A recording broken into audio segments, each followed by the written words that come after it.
I am Jackie, 62 years old, a widow from Boston, who always thought family meant everything. My son Brian was my world after losing my husband, and despite my concerns about his wife Diana, I tried for years to win her over. Last Christmas, I arrived at their house with armfuls of gifts and home-cooked dishes, only to face the ultimate rejection. When Diana declared I was not welcome in front of everyone, something inside me finally broke free. If you are watching this, tell me where you are from and subscribe to hear how one quiet sentence about their mortgage changed everything. After my husband Tom passed away from a sudden heart attack when Brian was only 8, it was just the two of us against the world. I remember countless nights helping with science projects, cheering at Little League games, and our special Sunday breakfast tradition of blueberry pancakes shaped like whatever Brian was interested in that week. Those mornings with maple syrup sticky on our fingers and laughter filling our small kitchen became sacred to me. I worked as an accountant at a local firm, often taking extra clients on evenings and weekends to ensure Brian could have everything he needed. When college acceptance letters came, I still remember the pride that overwhelmed me when he got into Cornell University. Though the tuition seemed impossible, I refused to let finances stand in his way. I sold our family home, downsizing to a modest apartment, and liquidated most of my retirement savings. Brian never knew the full extent of these sacrifices. I wanted him to focus on his future, not worry about me. During his graduate program in business administration, Brian called one evening, his voice electric with excitement. He had met someone special. Diana was studying marketing, brilliant and ambitious, with a warm laugh, he said. I was thrilled for him, though. A small part of me worried about sharing his affection after it had been just us for so long. When I finally met Diana at a weekend brunch, she was certainly beautiful, with her perfect blonde hair and designer clothes. Her smile seemed practiced, never quite reaching her eyes when directed at me. I brushed aside my reservations. What mattered was how she looked at Brian, like he hung the moon. Their courtship moved at lightning speed. Within 6 months, Brian called to announce they were engaged. I expressed gentle concern about the rush, but was quickly shut down. Diana had already set a date 3 months out, leaving little time for proper planning. Wedding preparations gave me my first real glimpse of Diana's controlling nature. When I offered to help address invitations, Diana insisted her calligraphy was superior. My suggestion to include a few of our family traditions in the ceremony was met with, "We want something more sophisticated than that, Jackie." She always called me Jackie, never Mom, or even mother-in-law, keeping me at a careful distance. Still, I persisted in my efforts to build a relationship with her. I researched her favorite author and gifted first editions. I remembered her preference for white lilies and brought them when invited for dinner. I offered family recipes, but was told they were too old-fashioned for their modern palate. Diana came from wealth, I learned. Her father owned a successful investment firm. Her mother, a former beauty queen, turned socialite. Family gatherings at their estate made our modest celebrations seem inadequate by comparison. Perhaps this explained her dismissive attitude toward the thoughtful, homemade gestures that had always been the currency of love in my family. Our first Thanksgiving together revealed the shifting dynamics. Traditionally, Brian and I had always prepared the meal together, but Diana insisted on catering from an exclusive restaurant. When I brought my special cranberry relish, it remained untouched at the end of the table. Brian barely spoke to me during dinner, focused entirely on impressing Diana's parents with stories of his corporate accomplishments. Christmas that year brought similar disappointments. Our tradition of Christmas Eve board games was replaced by a formal dinner where I felt like an awkward extra guest rather than family. Brian seemed oblivious to these changes, entranced by his new life. I told myself this was normal, that all relationships evolve, and that my discomfort was simply resistance to change. How wrong I was to ignore those early warning signs. About a year after their wedding, Brian and Diana began house hunting in an exclusive suburb outside Boston. The properties they considered were well beyond what a young couple starting out should reasonably afford. But Diana insisted they deserved the right address. When they found a stunning colonial with 4 bedrooms and a sprawling backyard, I could see Brian's hesitation about the price tag. One evening over dinner, Brian reluctantly broached the subject of finances. They had fallen in love with the house, but were short on the down payment. Banks wanted 20% down given the property value, and they had barely half that amount. I immediately offered to help. This was my son, after all, and I had been saving for years for his future. I withdrew $50,000 from my retirement account, accepting the tax penalty without complaint. It was worth it to see Brian's relief and gratitude, but Diana's response was telling. Rather than genuine appreciation, she acted as though my contribution was expected, saying, "That is what family is supposed to do for each other," with a dismissive wave. The final mortgage paperwork revealed another issue. Despite good jobs, their debt-to-income ratio was too high for the bank's comfort. Without thinking twice, I agreed to co-sign the mortgage legally, binding myself to their financial decisions. Brian promised they would never miss a payment, and I believed him completely. After they moved in, I noticed an immediate shift in Diana's behavior toward me. My invitations to visit were met with excuses about renovations, making the house too chaotic for guests. When I did visit, bringing housewarming gifts, Diana would pointedly mention how they needed to put their personal stamp on the place, suggesting my contributions were unwanted intrusions. As months passed, family gatherings became increasingly rare. I would hear about weekend barbecues and dinner parties through mutual friends' events, to which I was never invited.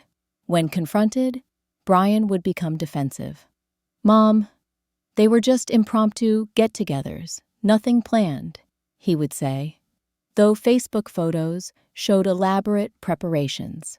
Diana began controlling the narrative about me to their social circle. I overheard her at a community fundraiser, describing me as desperately clingy and unable to let Brian have his own life. The character she portrayed bore no resemblance to the woman who had always encouraged Brian's independence. My attempts to address these issues directly with Diana were expertly deflected. "I do not know what you are talking about, Jackie. You are always welcome here," she would say, with a cold smile, only to cancel plans last minute when I actually tried to visit. The situation worsened when Tyler was born, my first grandchild, a beautiful baby boy with Brian's curious eyes. I expected to be at the hospital to help during those exhausting first weeks, as my mother had done for me. Instead, I was told they needed space to bond as a nuclear family. My first visit was permitted 3 weeks after his birth, a brief 2-hour window where Diana barely let me hold him. As Tyler grew, my access to him remained strictly controlled. FaceTime calls were always supervised, ended abruptly, if Diana felt I was becoming too familiar with my own grandson. When I sent gifts, they were often lost or inappropriate for their parenting philosophy, though they were simple books or soft toys. The emotional toll of this gradual estrangement was devastating. I lost sleep, lost weight, and eventually sought therapy to cope with the grief of losing my son while he was still very much alive. My therapist helped me see that Diana's behavior displayed classic signs of isolating a spouse from their support system. But knowledge did little to ease the pain of watching my relationship with Brian disintegrate. Still, I persisted in my attempts to maintain a connection. I sent cards for every occasion, continued to call weekly, even when my messages went straight to voicemail, and spoke only positively about them to others.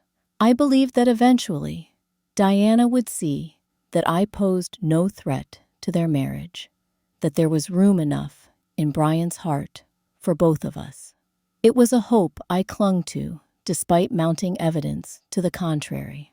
After nearly 2 years of increasingly limited contact, the phone call caught me completely by surprise. It was early December, and I had resigned myself to another holiday season, alone, with only cards sent to mark the occasion. When Brian's number flashed on my screen, my heart leaped. "Mom," he said, his voice warmer than I had heard in months. "We would love to have you join us for Christmas this year." Diana thinks it is time Tyler gets to experience a real family Christmas with everyone together. I nearly dropped the phone in shock. After composing myself, I eagerly accepted, already mentally planning what gifts to bring and dishes to prepare. This invitation felt like the thawing of a long winter, the possibility of reconciliation that I had prayed for. I approached the shopping for gifts with methodical care. For Brian, I found a rare first edition of his favorite childhood book, Where the Red Fern Grows, that had moved him to tears as a boy. For Diana, after much deliberation, I selected an elegant cashmere wrap from a boutique designer she had mentioned admiring, paired with a platinum photo frame engraved with their family initials. For little Tyler, now 3 years old, I went all out. Educational toys appropriate for his development clothing in the next size up, and books we could read together. But my special project was what consumed my evenings for weeks. A handmade quilt featuring scenes from classic children's stories, each square meticulously crafted with fabrics in his favorite colors. Into the border, I stitched a message, "To Tyler, wrapped in Grandma's love forever." The family recipes were next. I prepared my special cranberry orange bread that Brian had always requested for Christmas morning. I made my signature rum balls and peppermint fudge packaging them in beautiful tins. I even prepared dishes that could be frozen and reheated for the holiday meal, hoping to contribute without stepping on Diana's toes. As Christmas approached, a major snowstorm threatened the East Coast. I monitored the weather obsessively, even booking a hotel room close to their suburb as a backup in case driving conditions became treacherous. Nothing was going to prevent me from this opportunity to reconnect with my family. My sister Catherine called frequently during this period, cautioning me against setting my expectations too high. "Remember who you are dealing with, Jackie," she warned. "People do not change overnight." "But this is different," I insisted. Diana extended the invitation herself. That has to mean something. My friend Margaret, who had witnessed my heartbreak over the years, offered more practical advice. "Bring your best self and leave at the first sign of trouble," she counseled. "You do not have to endure mistreatment just because it is Christmas." I appreciated their concern, but was determined to make this work.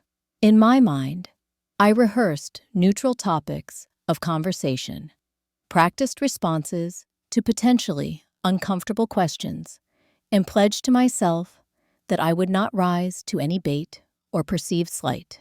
When the day arrived to drive to their home, the weather had cleared, which I took as a good omen. As I entered their neighborhood, I could not help but notice the obvious signs of wealth: luxury cars in driveways, professional holiday lighting displays, and homes that looked like they belonged in architectural magazines. Their mortgage payment must have been astronomical, certainly far more than was prudent on their salaries. Brian had texted that morning, "Looking forward to seeing you, Mom. Tyler has been talking about Grandma coming all week."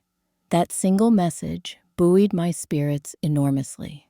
Perhaps Diana had finally recognized the importance of family connections for her son.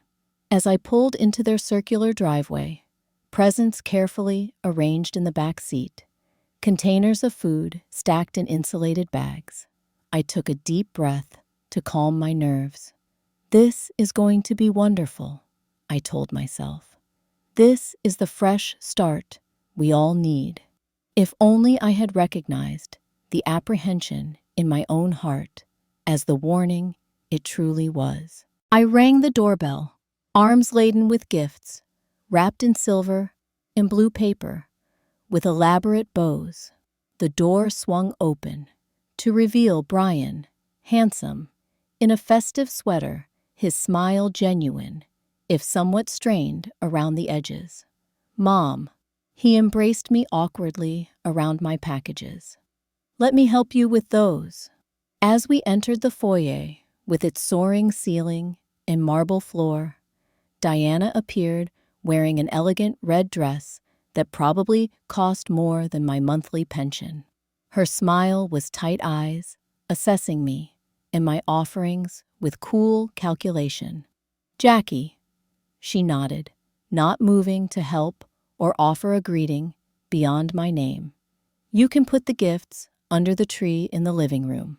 Before I could respond, a small whirlwind came charging down the hallway. "Gamma, gamma, here." Tyler crashed into my legs, looking up with Brian's eyes in his little face. My heart melted instantly.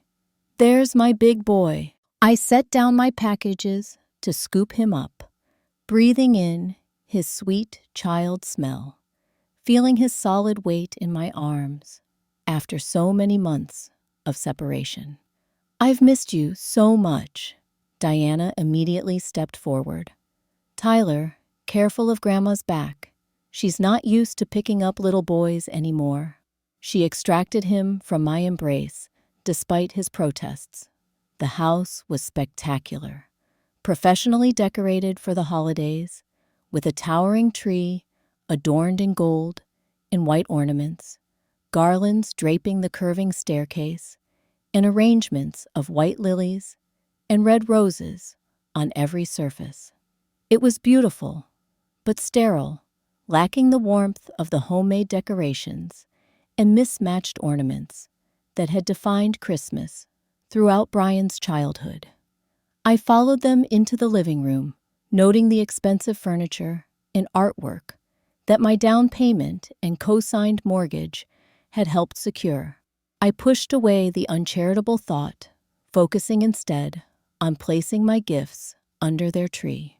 "Mom brought some food, too," Brian mentioned, gesturing to the bags I'd set down. "Oh," Diana's voice cooled further. "We have the meal catered already, Michelin-starred chef.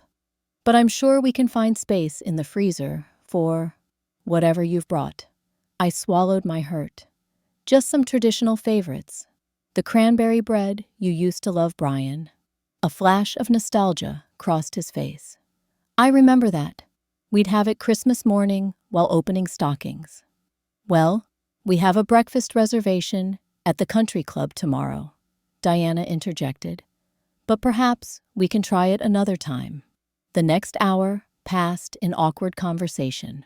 I asked Brian about work, careful to show interest without prying.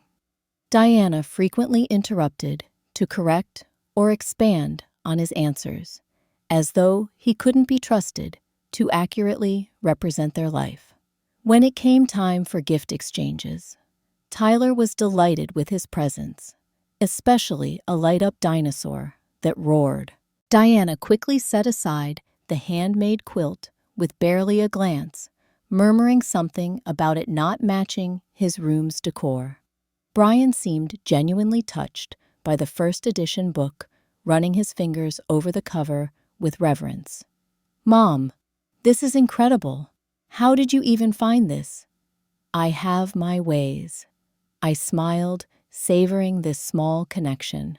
Diana opened her gifts with polite detachment, thanking me in the same tone one might use with a distant acquaintance. Her parents were expected shortly, along with her brother and his wife, for the main Christmas celebration. As we waited, I overheard Brian and Diana in a heated, whispered exchange in the kitchen. I hadn't intended to eavesdrop, but their voices carried. "You promised you'd try Diana. For one day." "I am trying, but she brought all this food, like our plans aren't good enough. And did you see that homemade blanket? It's embarrassingly tacky." "That's not fair. She spent weeks making that." Exactly my point. Who does that anymore? It's desperate. I retreated quietly, stomach clenching with hurt. Tyler found me and asked to be read one of his new books, providing welcome distraction from my pain. When Diana's family arrived, the temperature in the room dropped further. Her mother, Evelyn, air-kissed my cheeks while looking past me, already engaged in conversation with Diana about some country club gossip. Her father, Richard, gave a curt nod before heading straight for the bar cart. Diana's brother, Mark, and his wife, Stephanie, barely acknowledged my presence at all. During dinner preparation, I offered to help several times, but was firmly directed to just relax, in a tone that suggested I would only be in the way. Tyler kept seeking me out, bringing toys to show me, or asking questions, clearly fascinated by this grandmother he barely knew. Each time Diana would find a reason to call him away or redirect his attention. The tension built steadily throughout the afternoon. Diana's family discussed vacation homes and European trips, occasionally glancing my way, as if to emphasize the gulf between our worlds. Brian seemed increasingly uncomfortable drinking more than I'd ever seen him do, while attempting to bridge conversations between his wife's family and me. The breaking point came just before dinner was served. Tyler had climbed into my lap as I showed him how the pop-up book I'd brought worked, his little face alight with wonder. Diana approached, her expression thunderous. "Tyler, come help Mommy set the table." "But Gamma showing book," he protested. "Now, Tyler," her voice was steel. As he reluctantly slid from my lap, I said gently, "We can finish after dinner, sweetheart." Diana's control finally snapped. "No, you won't. This has gone on long enough." She turned to face me, fully, voice raised enough that all conversation in the room ceased. "I've tried to be polite, Jackie, but you're deliberately undermining me with my own son. You weren't actually welcome today." Brian insisted, and I gave in against my better judgment. "But I can see this isn't working." Shocked silence fell across the room. Brian stepped forward, drink in hand. "Diana, come on. It's Christmas." "No, Brian. I'm done pretending. Your mother has been pushing boundaries since she arrived, trying to take over with her food and her presents and her outdated ideas about family." I stood slowly, dignity the only shield I had left. "I'm sorry you feel that way, Diana. That wasn't my intention at all. It never is it? Yet somehow, you always manage to make Brian feel guilty for choosing his own family over you." Brian's weak response cut deeper than Diana's attack.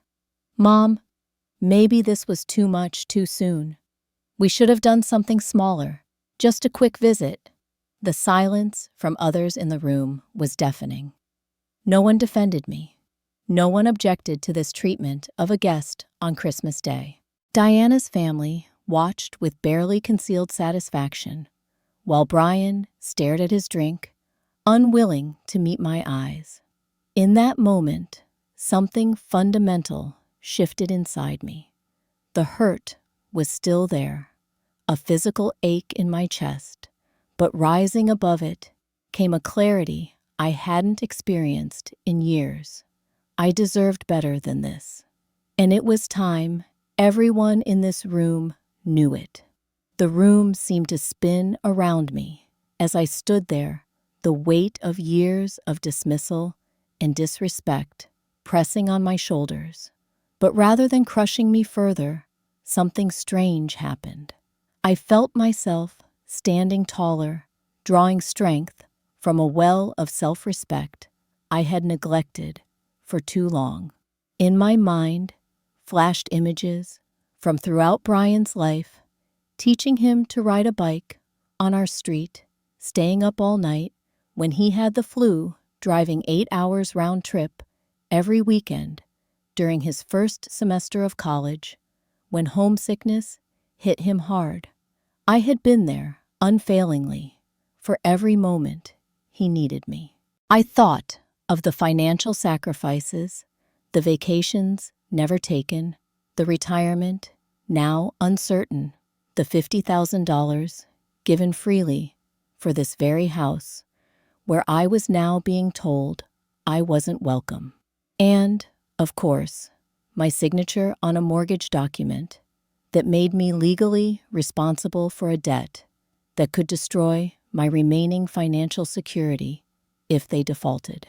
The realization was like cold water clearing my thoughts.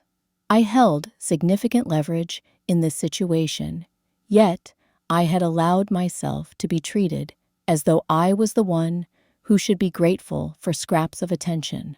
No more. I made a deliberate choice not to create a scene that would only reinforce Diana's narrative about me. Instead, I nodded slowly, my expression calm. I understand. I'll get my things. Brian looked startled, perhaps expecting tears or protests. Mom, wait. It's all right, Brian, I said quietly. I think Diana has made her feelings quite clear. And perhaps she's right. This isn't working. I went to gather my coat and purse from the guest room, moving with deliberate calm, despite the storm of emotions inside me. As I did, I could hear Diana's hushed, triumphant conversation with her mother, punctuated by light laughter. Before leaving, I knelt to Tyler's level, where he played with his new dinosaur, confused by the adult tension, but not understanding its source. Grandma has to go now, sweetheart. But Christmas dinner, his lower lip trembled. I know. I'm sad too. But I'll see you again soon. I promise. I hugged him tightly, whispering, remember that Grandma loves you very much, no matter what. Standing at the front door, packages of food left behind, but with my dignity intact, I faced the difficult decision of what parting words to offer. Anger suggested cutting remarks about Diana's character, hurt, prompted pleading with Brian to see what was happening, but wisdom guided me towards something more powerful. I felt a strange calm settle over me, the serenity that comes with finally honoring your own worth. Brian stood awkwardly by the door, Diana triumphant but wary behind him. Thank you for having me, I said with quiet dignity. Then, with a small smile that contained not malice, but simple acknowledgement of reality, I added, good luck with the mortgage. The words hung in the air between us. Brian's expression shifted from embarrassment to confusion to dawning comprehension. Diana's smug smile faltered as the implications registered. Without waiting for a response, I walked to my car, with my head held high, despite the tears beginning to blur my vision. As I drove away from the house, my money had helped buy, leaving behind the son I had raised alone, and the grandson I barely knew. Grief and relief warred within me. I had finally spoken my truth, but the cost was devastating. The drive home passed in a blur of tears and Christmas lights smearing across my vision. I pulled over twice when the crying made it impossible to see the road. By the time I reached my apartment, exhaustion had replaced the adrenaline that had carried me through the confrontation. I sat in my darkened living room, the small, artificial tree I had decorated, now seeming like a pathetic attempt at creating holiday cheer. The phone rang repeatedly. Brian calling, I assumed, but I let it go to voicemail. I needed space to process what had happened before I could speak to him without breaking down. My sister Catherine called around 8 o'clock, expecting to hear about my wonderful reconciliation dinner. When I told her what happened, her outrage was immediate and fierce. "Those ungrateful, entitled brats," she fumed. "After everything you've done for them. The mortgage, Jackie, I told you not to sign that paper." "I know," I admitted. "I thought I was helping Brian start his life. I never imagined it would be used as leverage against me." "What are you going to do now?" "I don't know yet, but I'm done being the doormat. I deserve better treatment than that." My friend Margaret brought over leftover turkey and pie later that evening, refusing to let me spend Christmas night alone. "You did the right thing," she assured me, pouring us both generous glasses of wine. "It's about time you stood up for yourself." The next morning, my phone showed 12 missed calls from Brian and several text messages, ranging from confused to angry to pleading. The final one read, "Mom, please call me. We need to talk about what you meant." Instead of calling him immediately, I contacted a lawyer friend who specialized in real estate. She agreed to meet me despite it being the day after Christmas, concerned by the urgency in my voice. "So, you're a co-signer on their mortgage," she clarified after I explained the situation. "And you want to know your options?" "Yes. Can I remove myself? Should I?" She explained that removing myself would require refinancing on their part, which would be difficult, given the large loan amount and their income. If you force this issue, they might not qualify on their own. The bank could foreclose if they can't refinance or make payments. "I don't want to make them lose their home," I said honestly. "I just need to regain some control in this relationship." "Then use this as an opportunity to establish boundaries," she advised. "You have legitimate financial concerns, given your retirement situation. It's reasonable to request documentation of timely payments and perhaps even a written agreement about family access going forward." Over the following week, Brian's calls continued. Diana called twice, leaving stiffly formal voicemails about clearing up misunderstandings. I maintained my silence, following my lawyer's advice to let them experience the uncertainty I had lived with for years. When I finally answered Brian's call on New Year's Eve, his relief was palpable. "Mom, thank God. We've been so worried." "Have you?" I kept my tone neutral. "Of course. You left so suddenly. And that comment about the mortgage. What did you mean by that?" "I think you know exactly what I meant, Brian. I co-signed a substantial loan for a house I'm apparently not welcome to visit. That puts me in a vulnerable position financially." His long pause told me he hadn't considered this perspective. "We would never miss payments, Mom. You know that." "Do I?" "Because lately, I feel like I don't know much about your life at all." Our conversation continued for over an hour. For the first time in years, Brian really listened as I explained how isolated and disrespected I had felt.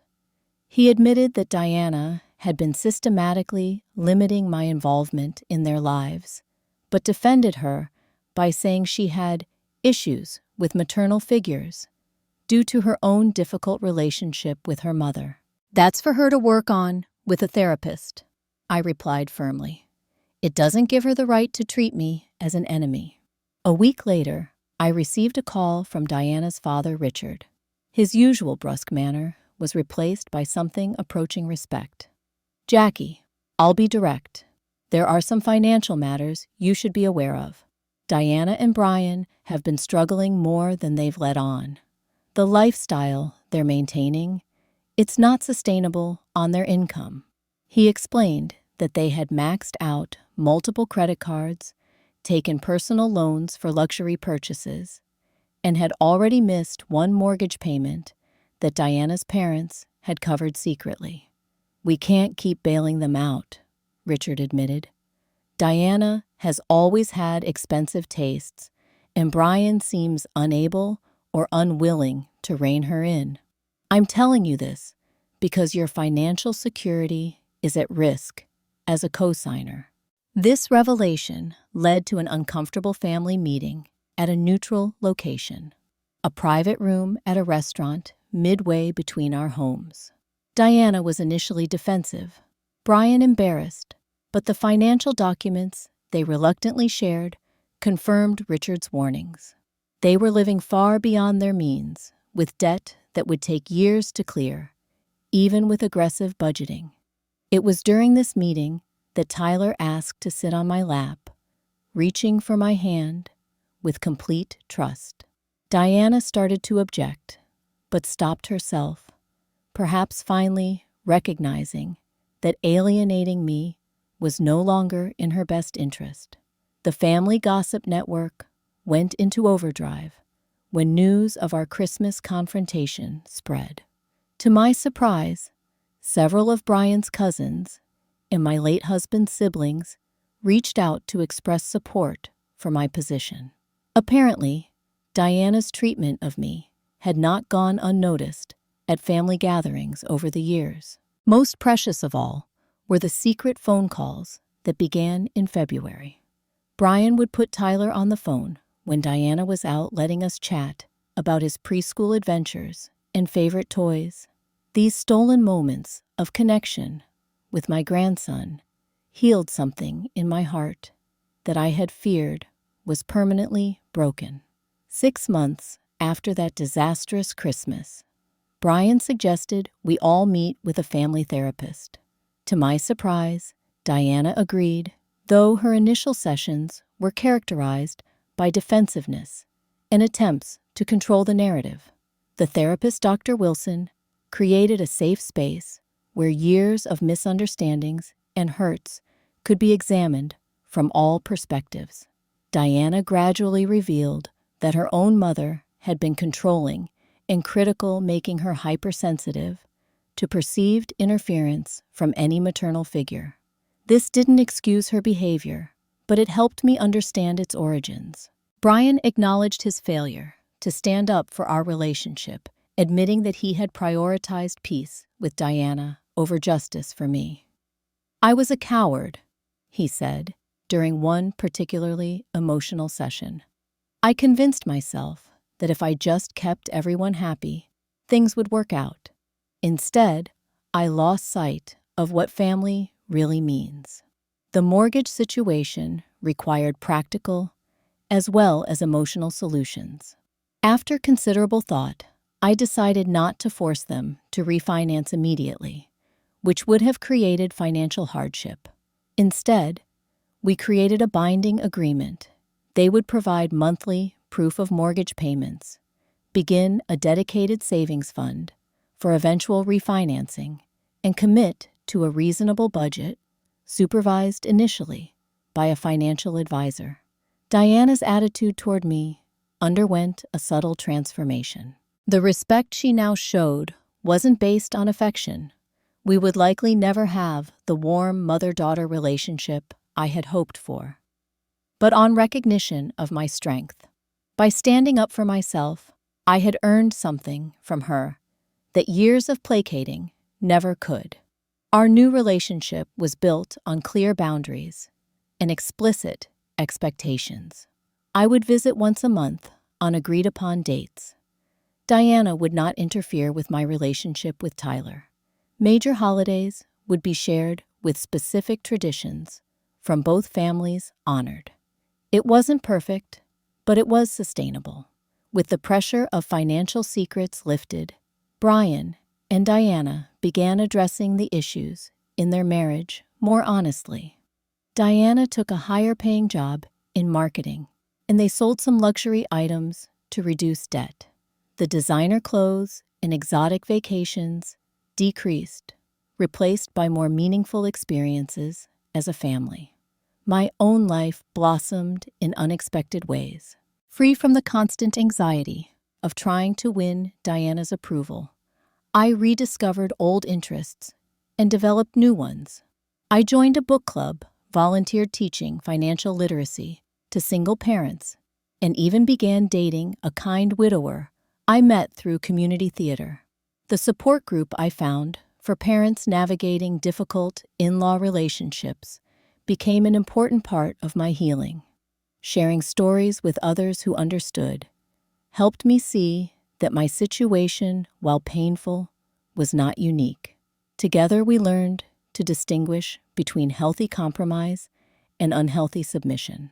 Tyler, now 4, developed a genuine bond with me based on our shared love of books and nature. Diana no longer intervened when he asked for Grandma Jackie time, though I was careful never to undermine her parental authority. The quilt she had initially dismissed became his favorite comfort object during thunderstorms, something she acknowledged with grace during a recent visit. Brian's understanding of his role in our family conflict deepened with time. "I always thought my job was to keep everyone happy," he told me during a private lunch, "but I realize now that true loyalty sometimes means standing up for what's right, even when it's uncomfortable."